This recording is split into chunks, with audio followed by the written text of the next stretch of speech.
What changes will happen to the Paladin in the Burning Crusade? Well, this I will highlight in this video.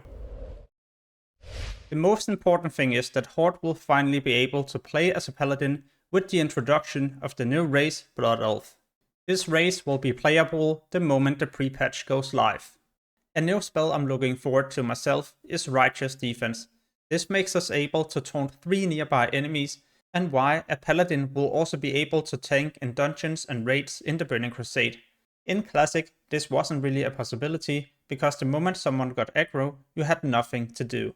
You will also be able to learn your mount at level 30 instead of 40, as this has been changed in the pre-patch as well.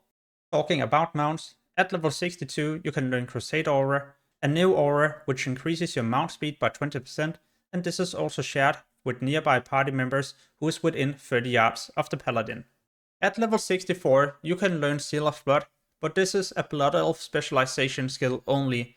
If you're playing Alliance, you will instead be able to learn Seal of Vengeance. But in Burning Crusade Classic 2021 they did a change, and I expect it to be the same this time around. Back then they introduced both of these skills to each faction, so Seal of Corruption were learnable at level 70 as Horde, and as Alliance you are able to learn Seal of Martyr at level 70. Why this is important and why it needs to be the same this time around is because it allows Paladin to Seal Trist. And if you're able to do proper Seal Trist, you're also going to be one of the best damage dealers in phase 1 and 2. What will also increase our DPS is going to be the new level 70 skill, Avenging Wrath. This increases your damage caused by 30% for 20 seconds. But be aware, if you activate this, you will also receive a debuff for 1 minute, where you won't be able to use any of your bubbles. Of course, only on yourself. You will still be able to cast Blessing of Protection on someone else. Moving on to the next topic, talent changes. Beginning with Protection. Righteous Fury has been improved. When you spend points into this talent, you will now also reduce your damage taken all the way up to 6%. We are also getting brand new talents, such as Argent Defend. Whenever you are below 35% health, you will also reduce your damage taken by 30%. We can also improve our Holy Shield, so it causes more damage and also increases the number of charges by 4. And Combat Expertise is a must-have, as it increases our expertise and also total stamina by 10%. At the bottom, we find Avenger Shield, a 1-second cast that does a lot of holy damage to 3 nearby enemies. It's also dazing them for 6 seconds. And these changes are why the Protection Paladin is so much better in the Burning Crusade, and why many people actually like these in dungeons and eventually also in raids. In fact, there's 2 new talents you can choose as well.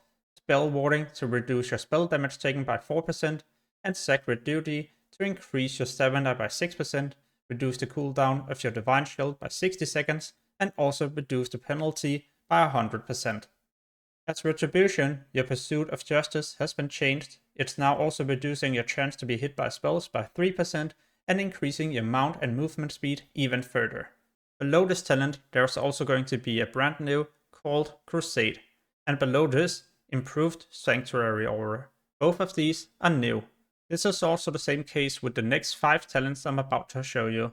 And these are exactly why the Retribution will be playable in the Burning Crusade as well, not just as a meme spec, but because of these changes, Paladins are actually able to do some proper DPS.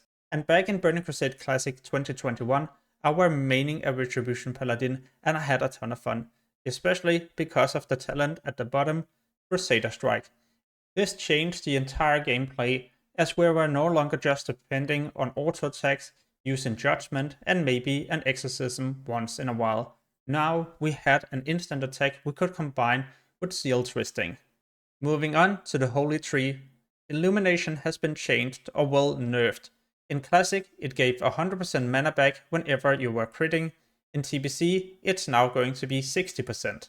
There's also going to be a new talent, Holy Guidance. This increases your spell damage and healing by 35% of your total intellect. The fact that it also increases your spell damage makes it so great if you like to use Holy Shock as your Shockadin. And in the Burning Crusade, I've seen Shockadins get to Gladiator, or at least to very high rating with their insane burst and still being able to heal. What will also increase our survivability is Blessed Life. With 3 points spent into this, there's a 10% chance that the attack will only cause half damage. If you like to heal with Holy Light, then you should definitely spend points into the talent Light's Grace. When you're casting a Holy Light, it will also reduce the cast time of your next one by half a second, and with 3 points spent into this, there's a 100% chance it will happen.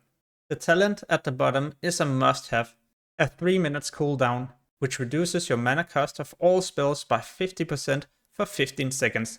Absolutely insane when you combine it with other cooldowns as well. What will also be absolutely insane is the upcoming Burning Crusade videos I'll publish very soon, and you definitely don't want to miss those, so make sure to subscribe and hit the notification bell to get notified when I post these. As always, thank you so much for watching and have an amazing day. Peace.